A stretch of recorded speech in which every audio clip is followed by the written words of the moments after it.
നമസ്തേ. 1984 സുനിൽ ദത്ത് ആദ്യമായി MP ആയി. അദ്ദേഹം ബംഗ്ലാദേശി നുഴഞ്ഞുകയറ്റക്കാരെ മുംബൈയിൽ താമസിപ്പിച്ച് തന്റെ ലോക്സഭാ പ്രദേശം സ്ഥാപിച്ചുവെന്ന് പറയപ്പെടുന്നു. പതുക്കെ ബെഹ്റാംപാറ മുഴുവൻ ബംഗ്ലാദേശികളെ കൊണ്ട് നിറയുന്നു. മാതാശ്രീയിൽ നിന്ന് ഏകദേശം 500 മീറ്റർ അകലെയാണ് ഈ താമസ സ്ഥലം വികസിച്ചത്. പക്ഷേ ആ സമയത്ത് ഒരു പ്രതിരോധവും ഉണ്ടായിരുന്നില്ല. അന്ന് പ്രധാനമന്ത്രി രാജീവ് ഗാന്ധി ആയിരുന്നു. അദ്ദേഹത്തിന്റെ നേരിട്ടുള്ള മേൽനോട്ടത്തിലാണ് ഇതെല്ലാം സംഭവിച്ചതെന്ന് ആരോപിക്കപ്പെടുന്നു.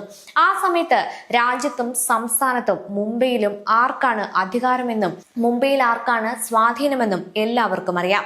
1993 മാർച്ച് 12 മുംബൈയിൽ 12 ബോംബുകൾ പൊട്ടിത്തെറിച്ചു. 1993 ഏപ്രിൽ 19 ആ കേസിൽ സഞ്ജയ് ദത്ത് അറസ്റ്റിലായി. അദ്ദേഹത്തിൽ നിന്ന് AK-56 കണ്ടെടുത്തു. TADA നിയമപ്രകാരം അറസ്റ്റ് ചെയ്യപ്പെട്ടതിനാൽ ജാമ്യം ലഭിക്കുന്നത് വളരെ ബുദ്ധിമുട്ടാണെന്ന് കണക്കാക്കപ്പെട്ടിരുന്നു.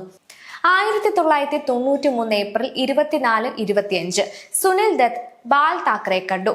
സഞ്ജയ് ദത്തിന് ജാമ്യം ലഭിക്കാൻ അദ്ദേഹം സഹകരണം അഭ്യർത്ഥിച്ചതായി പറയപ്പെടുന്നു. 1993 മെയ് 5 സഞ്ജയ് ദത്തിന് ജാമ്യം ലഭിച്ചു. ജാമ്യത്തിൽ പുറത്തിറങ്ങിയ ശേഷം സുനിൽ ദത്ത് അദ്ദേഹത്തെ മാതോശ്രീയിലേക്ക് കൊണ്ടുപോയി. അതിനുശേഷം സഹകരിക്കുന്നതിന് പകരം തെരഞ്ഞെടുപ്പുകളിൽ മത്സരിക്കരുതെന്ന് സുനിൽ ദത്തിനോട് നിർദ്ദേശിച്ചതായും പറയപ്പെടുന്നു. 1996 മെയ് 16 സുനിൽ ദത്ത് തെരഞ്ഞെടുപ്പിൽ മത്സരിച്ചില്ല. ശിവസേന സ്ഥാനാർത്ഥിയെ പരോക്ഷമായി പിന്തുണച്ചു. തൽഫലമായി മധുകർ സർപോധാർ MP ആയി. BMC താക്കറെ കുടുംബത്തിന്റെ സ്വാധീനത്തിൽ തുടർന്നപ്പോഴേക്കും ഈ നുഴഞ്ഞുകയറ്റക്കാരുടെ 3ാം തലമുറയും വോട്ടർമാരായി. വെള്ളവും സൗകര്യങ്ങളും മാത്രമല്ല, ആധാർ ഉൾപ്പെടെയുള്ള നിരവധി സർക്കാർ രേഖകളും അവർക്ക് ലഭിച്ചു. അതിന്റെ ഫലമായി അവർ വിവിധ സർക്കാർ പദ്ധതികളുടെ ഗുണഭോക്താക്കളായി. പക്ഷെ എന്നിട്ടും കാര്യമായ നടപടികളൊന്നും ആരും സ്വീകരിച്ചില്ല. ആരോപണ വിധേയം അപ്രഖ്യാപിതവുമായ ഈ സഖ്യം തുടർന്നു. 2026 ജനുവരി 15 ശിവസേനയെ മുംബൈക്കാർ അധികാരത്തിൽ നിന്നും പുറത്താക്കി BJPക്ക് അധികാരം നൽകി. ഇന്ന് കാര്യങ്ങൾ മാറിയിരിക്കുന്നു.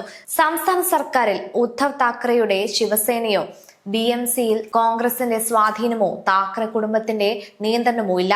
സംസ്ഥാന സർക്കാരിനോ BMCക്കോ മുൻപത്തെ പോലെ തന്നെ രാഷ്ട്രീയ സാഹചര്യം ഉണ്ടായിരുന്നുവെങ്കിൽ ബെഹ്റാംപാറയിൽ നിലവിലെ ഒഴിപ്പിക്കൽ നടപടി സാധ്യമാകുമായിരുന്നില്ല. BJP പിന്തുണയുള്ള ട്രിപ്പിൾ എഞ്ചിൻ സംവിധാനം, റെയിൽവേ, കേന്ദ്ര സർക്കാർ, പോലീസ്, സംസ്ഥാന സർക്കാർ, BMC എന്നിവയുടെ 3 തലങ്ങളിലുമുള്ള പിന്തുണ ഉള്ളതിനാൽ ഇന്ന് ബെഹ്റാംപാറയിൽ നടപടി സാധ്യമാണെന്ന് പലരും പറയുന്നു. EVMൽ ശരിയായ ബട്ടൺ അമർത്തിയ മുംബൈക്കാർക്ക് നന്ദി, അഭിനന്ദനങ്ങൾ.